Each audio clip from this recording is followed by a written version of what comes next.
وقال الملك ائتوني به.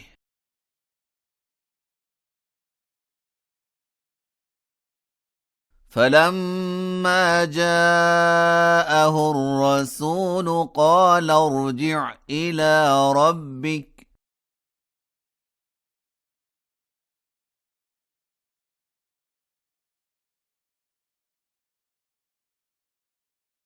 فاسأله ما بال النسوة اللاتي قطعن أيديهن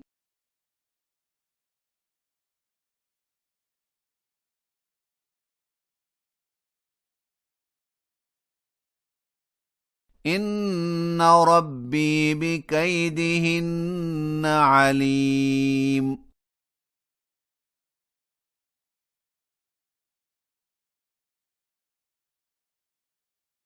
قال ما خطبكن إذ راوتن يوسف عن نفسه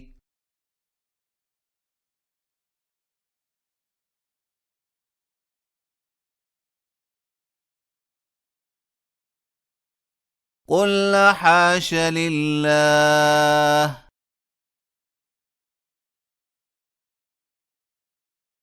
ما علمنا عليه من سوء.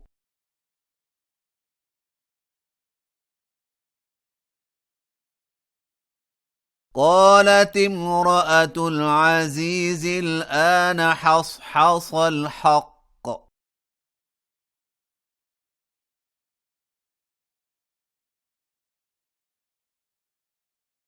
أنا راودته عن نفسه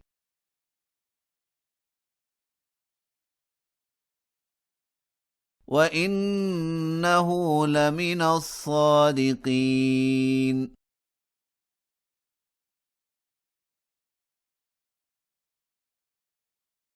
ذلك ليعلم أني لم أخنه بالغيب